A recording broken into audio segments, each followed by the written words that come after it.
Hello my witchy friends, welcome to the channel, or welcome back if you are a returning subscriber. My name is Sophie, I am the Midwest Magician, and today I wanted to talk about labels in the craft. However, as you can see from the title of the video, this is a witchy tea talks video, so that means I have to go brew us up some tea. So before we get started, let me know what kind of tea you'd like me to brew up in the comments right down below. I think for myself, I'm going to do a combination of mint and lemon balm with a hint of ginger.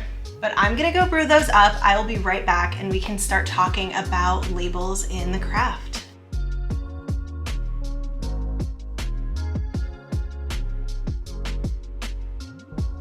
I just finished steeping yours. Here you go. It is really hot, so be careful. And I'm not sure if you take lemon in your tea, but I have a couple slices here just in case you want some.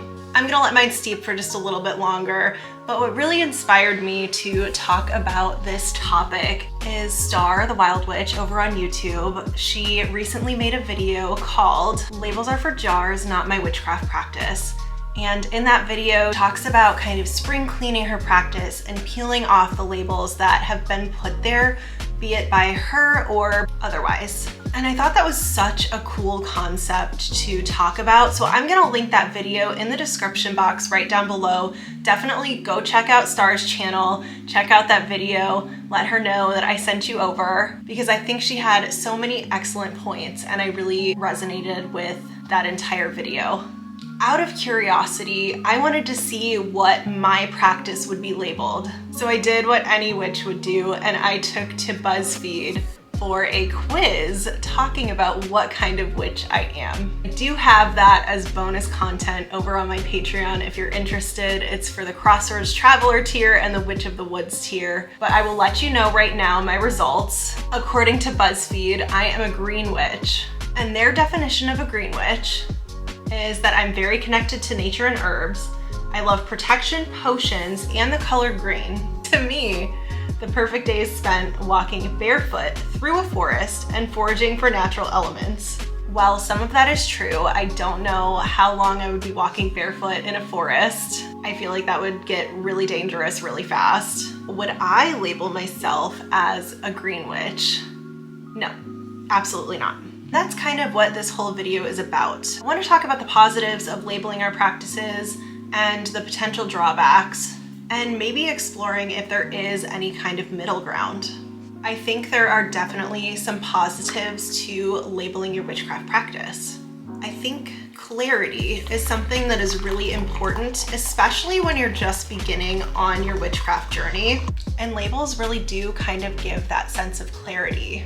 When you start your witchcraft journey, it can be really overwhelming, and having a label can kind of be a starting point to choosing a direction or a path that you want to begin walking down. And it doesn't mean that that has to be your label for the entirety of your practice. I also think labels can be helpful for finding a community within a greater community. Labels can kind of help you to find like-minded people.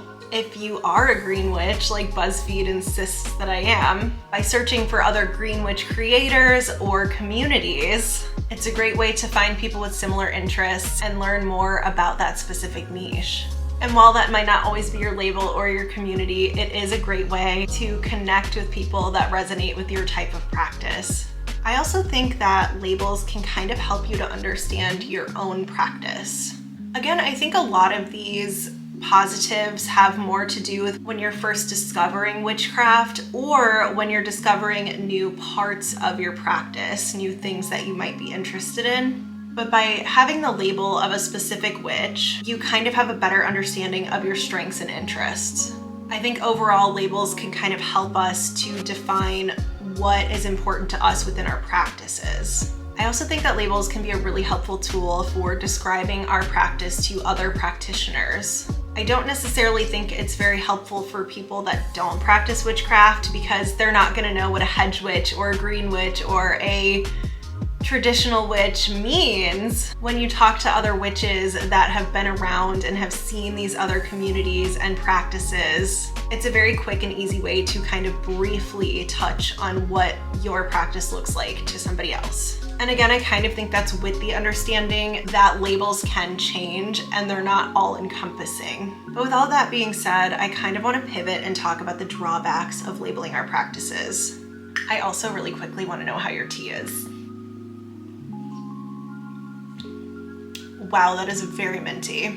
So for as much as labels can be potentially helpful to our practices, they kind of have the potential to kill the creativity of a practice. And I want to talk about why.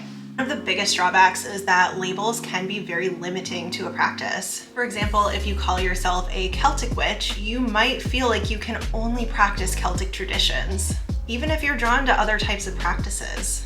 Limiting ourselves in this kind of way can really make us miss out on other aspects of witchcraft that we might have an interest in. Oh my god, it's so minty. Oh! Man, that mint is going to clear my mind. I also feel like following strict labels kind of gives us an unnecessary pressure to conform. And this is kind of going back to what we just said with limiting our practice, but being too attached to a specific label can make us feel like we have to follow certain sets of rules within that label. And honestly, this can really crush your intuition, stifle your creativity, and make it feel really hard to branch out. And all of these are really important and powerful aspects of a witchcraft practice. Personally, my biggest issues with labels is that they don't capture the full complexity of a witchcraft practice. Even if you're somebody that does use a label to describe your practice, every practice is multifaceted. And I don't know about you, but my practice is constantly evolving. One day I might feel more connected to the elements or whatever season we're in. And the next day I'm really called to work with the moon phases. But by being boxed in with a specific label such as Green Witch, I might hesitate to explore those different areas that I have a lot of interest in.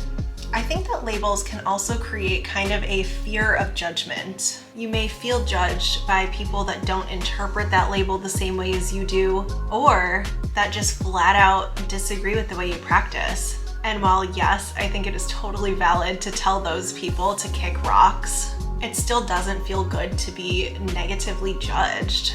There can be a lot of kind of gatekeeping within the witchcraft community. Not always. I will say not always. There are a lot of welcoming communities within the greater community.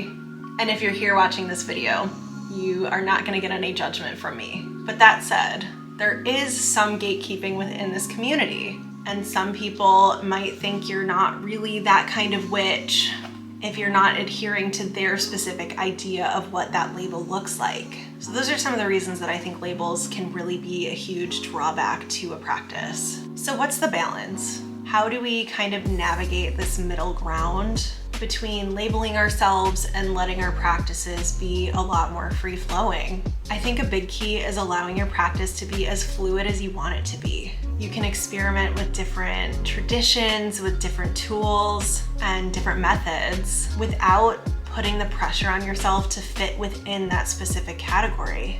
Also, when I say different traditions, I mean different open traditions. We respect closed practices here on this channel. I think it's really important to allow ourselves to grow and evolve. Witchcraft is all about transformation. It's also important to own our labels if we want to put that on ourselves, or conversely, to ditch it entirely. There should be no pressure to cling on to a title or label that no longer serves us. But I don't think we need to put a pressure on ourselves to avoid labels if we find them to be helpful. For me personally, I would say I'm a folk witch, and I kind of like to use that as a huge umbrella term because, as you can see if you take a look at the rest of my videos, I am someone who could be a green witch who loves to make herbal medicines and teas. I could be labeled as a kitchen witch since I cook just about every single day, and I recently got back into making sourdough bread. I could be labeled as a hearth witch because I'm always doing magic for the home and those within it. So for me personally, that's kind of why I tend to gravitate towards the folk witch title. I'm here using what is at my disposal and allowing the things in my life and in my practice work for me. I think if we're going to use labels, we have to look at them as a tool and not a box. And what I mean by that is using them to guide our journeys and to help us craft our practices and not allowing them to define us. Witchcraft is deeply personal, and no one else gets to dictate your path or your labels, whether you choose to use them or not. At the end of the day, I think the most important thing that we can do is to be honest with ourselves. If you feel like you resonate with a certain label, that's great, and you should embrace it, but don't let it limit you. But if you don't force it.